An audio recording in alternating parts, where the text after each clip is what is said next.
In this video, I'm going to stray a little outside my comfort zone. I want to show some stuff in Photoshop. I'm no expert, but I wanted to show a problem and a solution. Now, I've got these lips layers. These are used for makeup, and it's on a 4K map because the head map for most characters for Genesis are going to have a 4K map. There's no reason that I need to use a whole 4K map for the lips though. So then it comes down to a question of, okay, how do you align it properly? And here's one method that I've found that seems to work pretty well. So all I really need is what's in this section right there.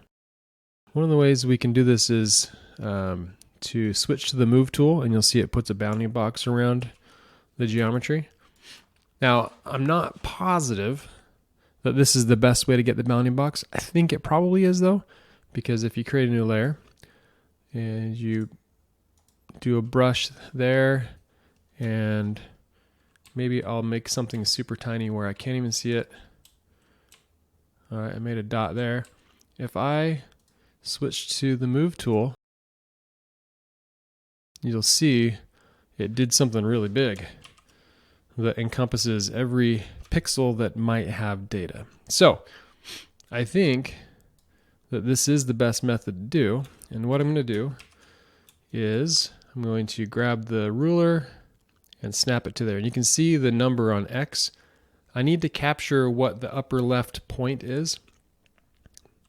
And it's 1766. So I'm going to write that down. I'm going to bring one down. And that is 2340. So we're going to need X 1766, Y 2340. Keep that in mind. And then I'm just going to drag the other ones as well.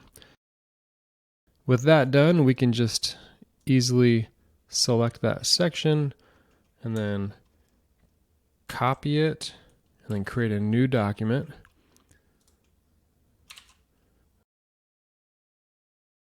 Now we have an image that is just the lip data, and it's the right dimensions, and we have the location in the 4K map on where it's supposed to go, and that should give us everything we need.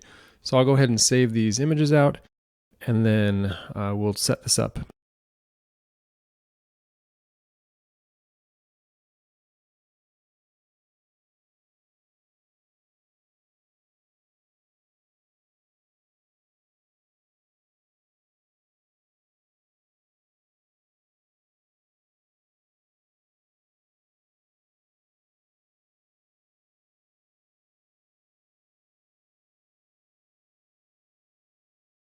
Okay, one word of caution before we move forward.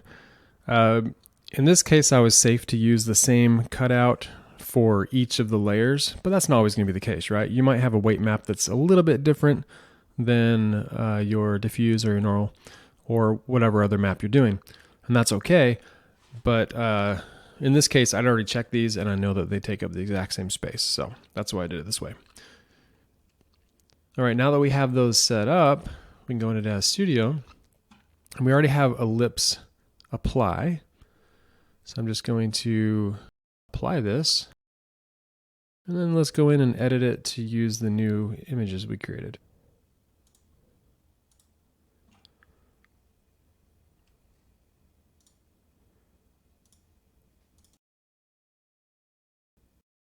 Okay, now we just need to position it.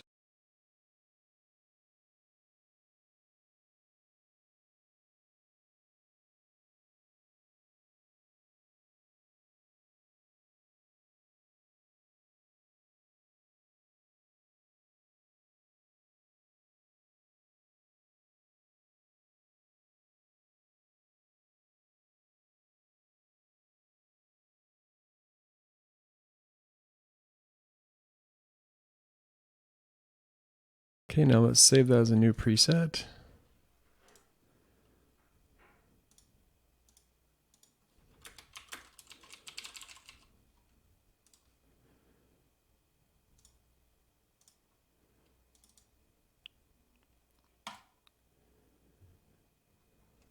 All right, let's reset this so that we don't have these loaded anymore, and we'll do a test to see the difference in speed.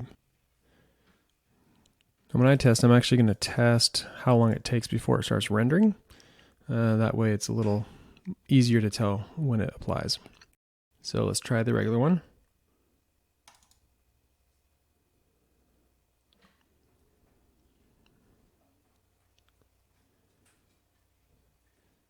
Okay, it was about 7.5 seconds. Let's go ahead and reset this. And try again, this time with the optimized one.